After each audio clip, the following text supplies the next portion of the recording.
अस्सलाम वालेकुम everyone welcome to my YouTube channel study point. अॼु जे लेक्चर में असीं टॉपिक डिस्कस कंदासीं वर्ब। तो पहिरियों असीं ॾिसंदासीं वर्ब छा आहे। Verb is a word that tells or said something about a person or thing. Verb हिकु अहिड़ो लफ़्ज़ आहे जेको असांखे कंहिं बि शइ या कंहिं बि जॻह जे बारे में या कंहिं बि माण्हू जे बारे में कुझु ॿुधाईंदो आहे। Verb comes from the Latin word verbum. Verb जेको आहे उहो लातिनी ॿोली जे लफ़्ज़ वर्ब मां वरितल आहे। It is so called because it is the most important word in a sentence.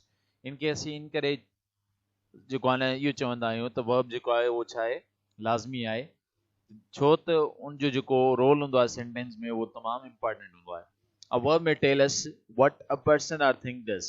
असांखे वर्ब छा छा ॿुधाईंदो आहे। हिकु त असांखे इहो ॿुधाईंदो आहे what a person or thing does, त माण्हू या शइ छा थो करे। As Peter loves the clock strikes.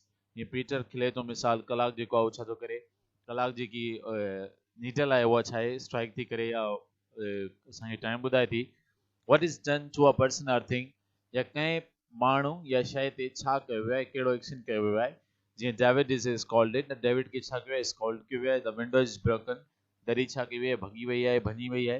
What a person or thing is, या वरी असांखे ॿुधाईंदो आहे वर्ब त माण्हू या शइ छा आहे। माना द कैट इज़ डेड, माना हुनजी जेकी आहे स्टेट या एग्ज़िस्टेंस ॿुधाईंदो आहे।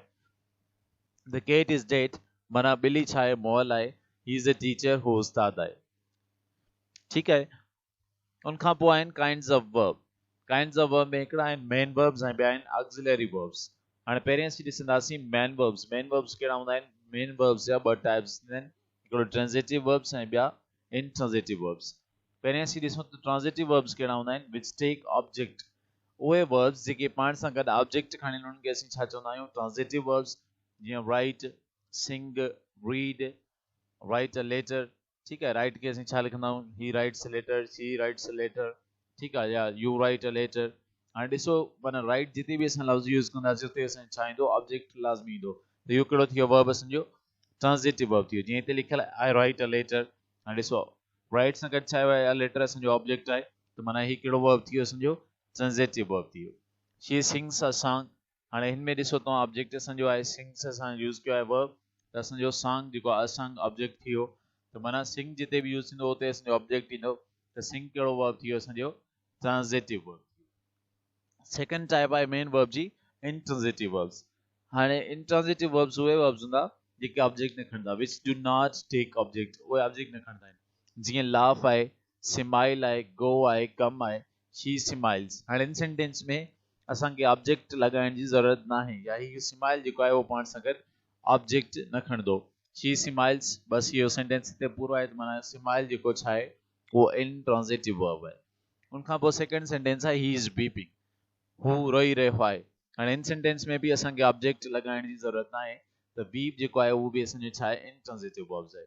माना अहिड़ा वर्ब्स जेके पाण सां गॾु ऑब्जेक्ट टेक कनि, ऑब्जेक्ट हुजे हुननि सां गॾु, त उन्हनि खे असीं छा चवंदा आहियूं, ट्रांज़िटिव वर्ब्स। ऐं अहिड़ा वर्ब्स जेके पाण सां गॾु ऑब्जेक्ट न खणनि उन्हनि खे असीं छा चवंदा आहियूं, इंट्रांज़िटिव वर्ब्स। उनखां पोइ आहिनि ऑक्सिलरी वर्ब्स। ऑक्सिलरी वर्ब खे असीं हेल्पिंग वर्ब्स बि चवंदा आहियूं। ऑक्सिलरी वर्ब्स जा बि ॿ टाइप्स आहिनि, हिकिड़ा सिंपल, ॿियो मॉडल्स।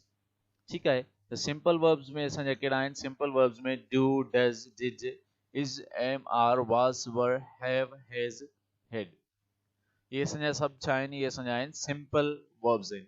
उनखां पोइ हूंदा आहिनि कुझु मॉडल वर्ब्स। कीअं माना modal verbs, can, could, may, might, will, would, shall, should, must, ought to, used to, need, dare. हाणे इहे जेके आहिनि असांजा उहे छा हूंदा आहिनि, ऑक्सिलरी वर्ब्स में मॉडल वर्ब्स हूंदा आहिनि।